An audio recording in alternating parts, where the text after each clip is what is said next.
WFMY-TV. And now, the Piedmont's top-rated newscast, News 2 Tonight with Bill Copal, meteorologist Randy Jackson, and Mark Huncannon, sports. Good evening.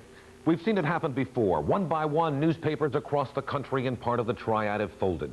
Tonight, the obituary is being written for a landmark radio station in Greensboro. WBIG radio went off the air earlier this evening. Bill Logan was there when the station shut down. Bill, guess it's all just starting to sink in, and the questions are arising now. What happened and why? It all boiled down to money. And late this afternoon, station employees were told that Jefferson Pilot Communications, WBIG's parent company, was going to pull the plug. Nobody wanted to shut a station off after over 60 years of service to a community, but that's just what happened. We felt that it was unfair to keep asking our employees to go out and fight a battle day in and day out without the technical tools to win, and that's really what it came down to. We have a severely restricted signal, and that is a severe technical handicap in this marketplace at this time. Believe me, we did explore every alternative that we could think of and that we could get other people to think of, and nothing really seemed to work. Greensboro's first radio station began on the top floor of the Jefferson building in April 1926. Soon, WBIG increased its power from 10 watts and moved into studios at the O. Henry Hotel. From that location, and later from the new studios on Battleground Avenue, listeners heard the daily dialogue between Bob Poole and his sidekick Willie. They became a Greensboro morning institution. James Light, the Night Light, kept things going in the evening hours, as AM 1470 became, as the station logo suggested, someplace special. More recently, a new crop of announcers kept listeners informed and entertained.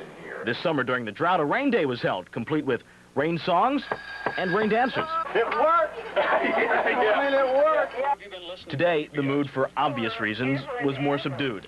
For these people, it was more than a radio station being signed off. It was the death of a friend. WBIG was the third oldest radio station in North Carolina.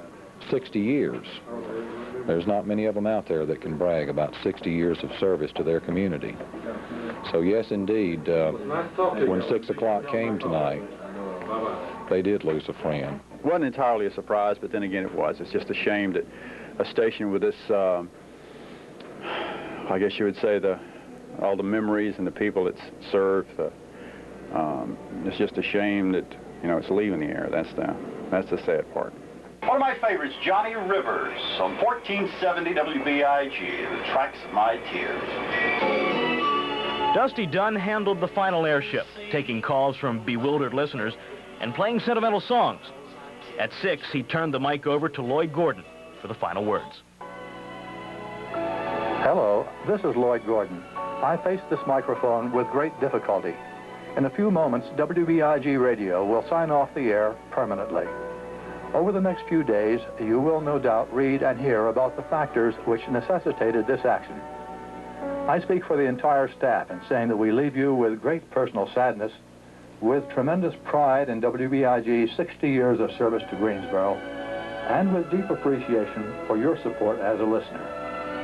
It's 6 o'clock, remaining always in our hearts someplace special. This is WBIG Greensboro.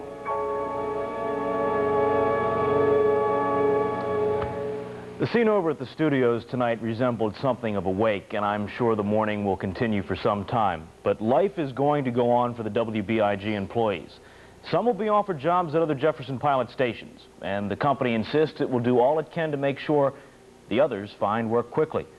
And Bill, as a matter of fact, a couple of them said, your job looks awful attractive tonight. Probably Dusty Dunn. We wish them all the very best of luck. Sure do. Thank you very much, Bill. In other news tonight, there's a